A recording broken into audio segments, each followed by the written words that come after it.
Bismillahirrahmanirrahim. Assalamualaikum warahmatullahi ta'ala wabarakatuh.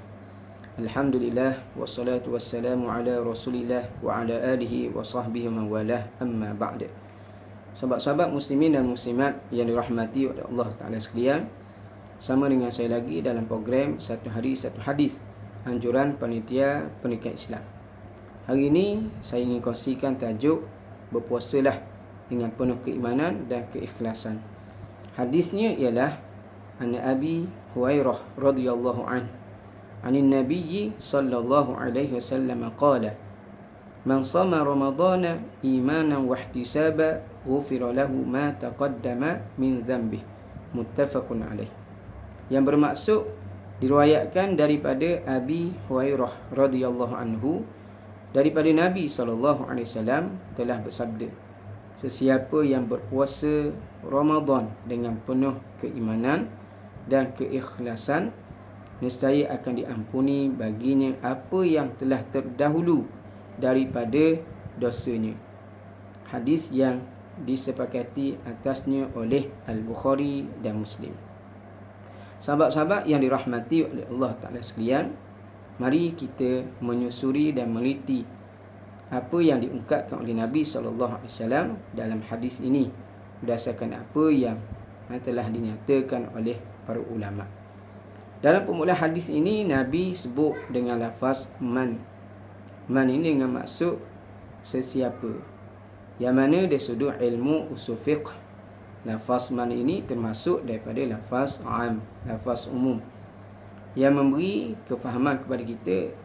Ianya merupakan satu peluang yang terbuka luas kepada sesiapa sahaja, sama ada dia Melayu, Cina, India, orang kaya, orang miskin, pemimpin, rakyat biasa, lelaki, perempuan, tua, muda, semuanya berpeluang untuk meraih apa yang Nabi SAW nyatakan dalam hadis ini. Namun demikian, berpeluang tu dengan melaksanakanlah apa yang Nabi sebutkan dalam hadis ini.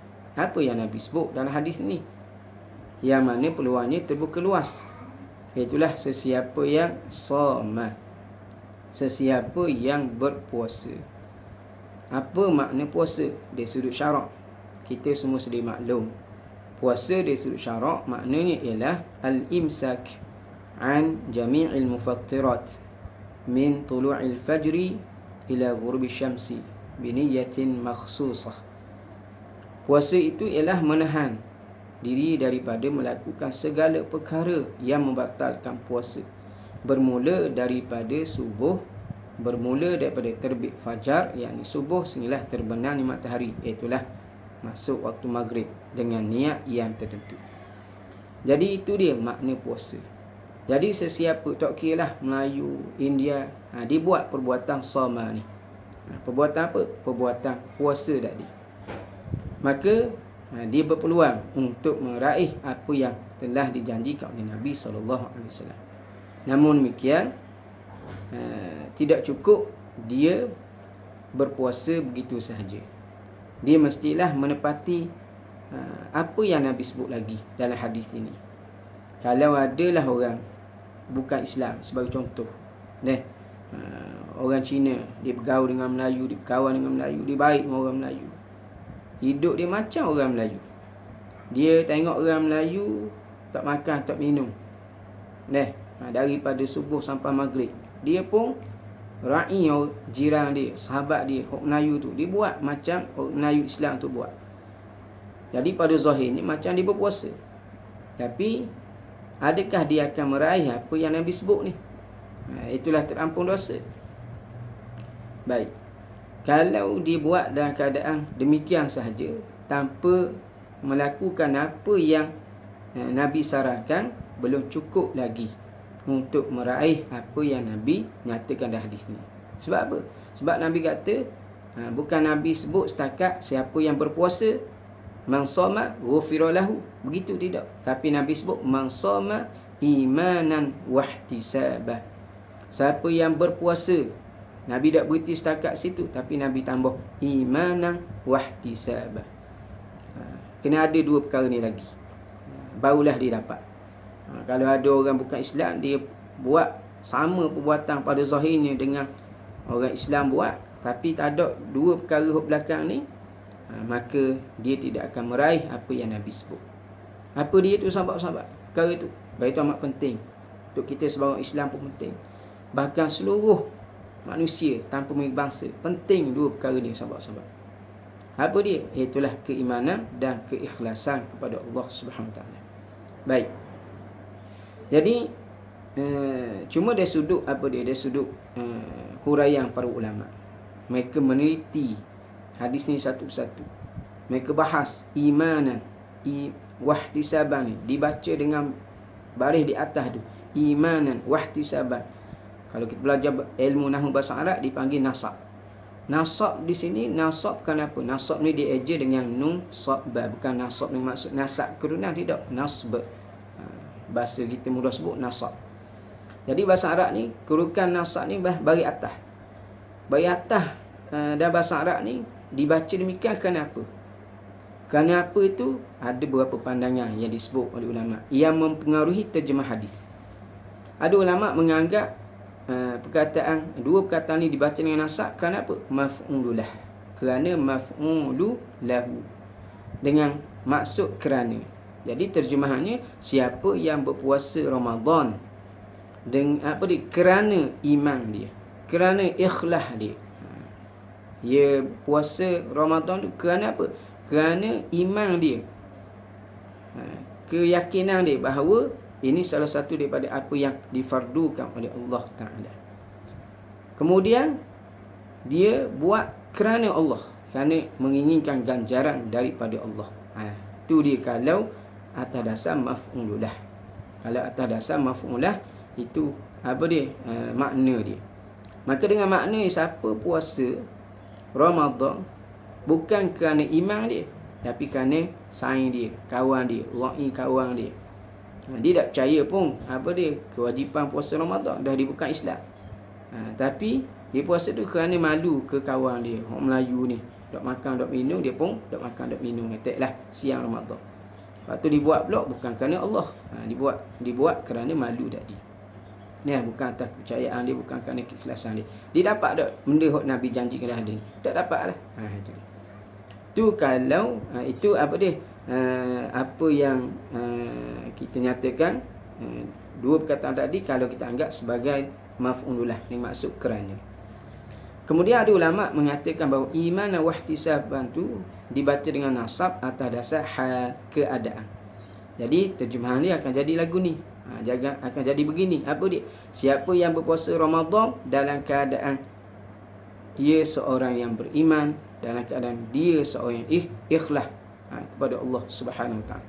Makna dia apa dia? Dia sentiasa dalam keimanan. Dia berpuasa tu sentiasa dalam keimanan. Tak ada diselang-seli dengan kekufuran dan seumpamanya. Dengan makna demikian. Dengan makna demikian. Kemudian dalam keadaan apa dia? Ikhlas. Daripada awal puasa sampailah akhir puasa, dia buat tu dalam keadaan ikhlas kepada Allah Ta'ala. Bukan diselang-seli dengan riak, sum'ah dan seumpamanya. Maksud dia sentiasa menjaga hati dia daripada kekufuran.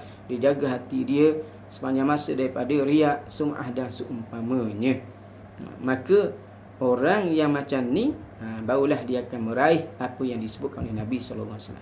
Maka siapa yang berpuasa dalam keadaan apa dia? Dia tidak berpuasa sebagai seorang yang beriman kepada Allah, bukan berpuasa dalam keadaan dia sebagai seorang ikhlas pada Allah, dia dapat ada apa yang disebutkan oleh Nabi SAW. Tak dapatlah. Oleh kerana itu, apa yang penting, ikut pandailah, terpulanglah atas i'rab sebagai maf'ululah ke, ataupun atas dasar dia itu hal ke.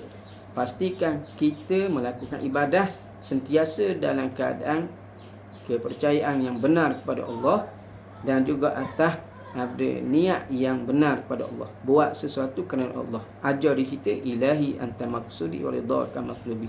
Tuhanku, engkau yang ku maksudkan, redamu yang ku cari. Maka bila puasa kita menepati perkara, menepati sebagaimana yang Nabi sebut di sini, berpuasa. Ini dia tahan diri daripada segala bukan batalkan puasa. Kemudian dibuat dengan penuh keimanan, dia buat dengan penuh keikhlasan pada Allah Ta'ala. Menempati tiga perkara ni, maka dia berpeluang untuk dapat apa yang Nabi sebut. Apa dia? Ghufira, diampun. Ghufira disebut dengan mabni lil majhul. Ni kalau belajar bahasa Arab lah, akan diterjemah dengan diampunkan. Kalau ghafara, mengampun. Baik. Dalam hadis ni disebut ghufira, diampun. Siapa ampun tu? Siapa yang mengampun? Tak lain dan tidak bukanlah. Yang mengampun dosa kita ni ialah Allah Subhanahu Wa Taala. Akan diampun baginya. Bagi siapa? Bagi siapa yang berpuasa dengan penuh keimanan. Lahu tu kembali kepada man shama ramadhana imana wa ihtisaban.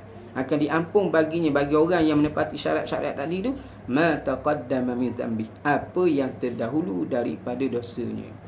Apa yang terdahulu daripada dosanya? Sebagaimana kita maklumlah, dosa yang terdahulu yang diampun dengan sebab amalan kebaikan yang kita buat, dosa itu adalah dosa-dosa kecil. Sebagaimana yang disebutkan oleh Al-Imam An-Nawawi rahimahullah.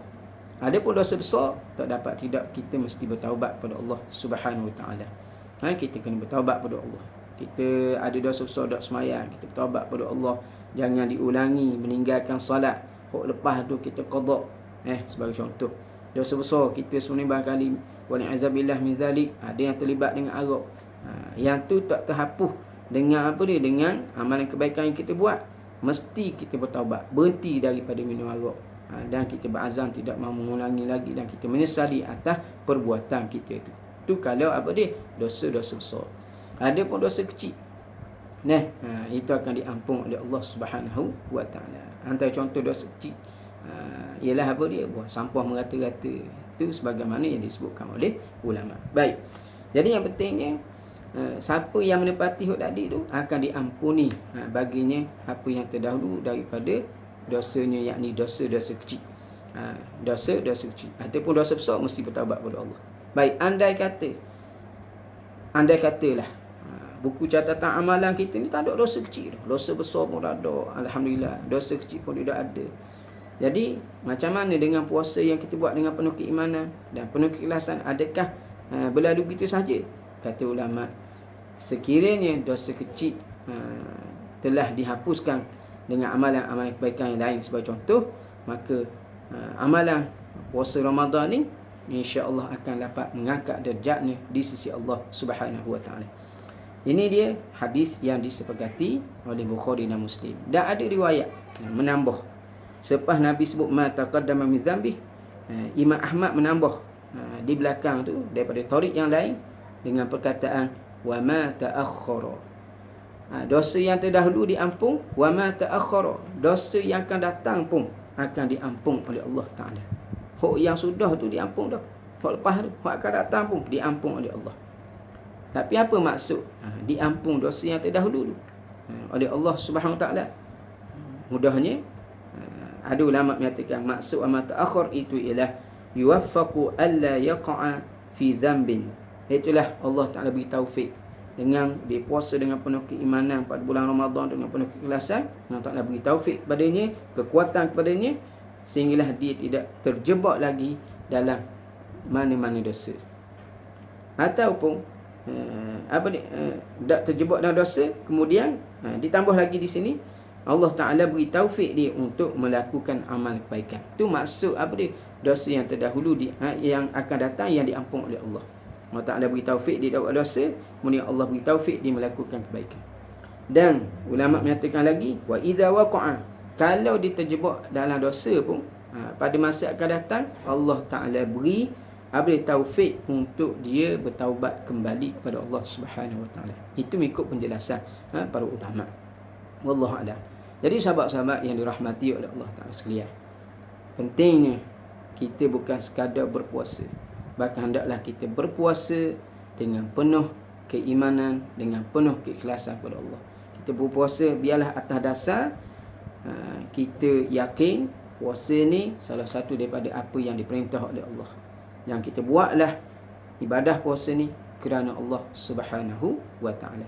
Dan kita pastikan dua perkara ni senantiasa ada dalam kita melakukan ibadat kepada Allah Subhanahu Wa Taala, agar kita tidak melepaskan peluang yang dijanjikan oleh Rasulullah sallallahu alaihi wasallam.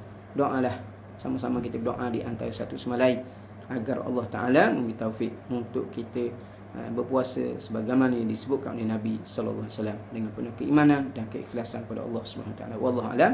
Apa yang baik datang pada Allah, yang lemah kepada saya. Assalamualaikum warahmatullahi taala wabarakatuh. Stay at home.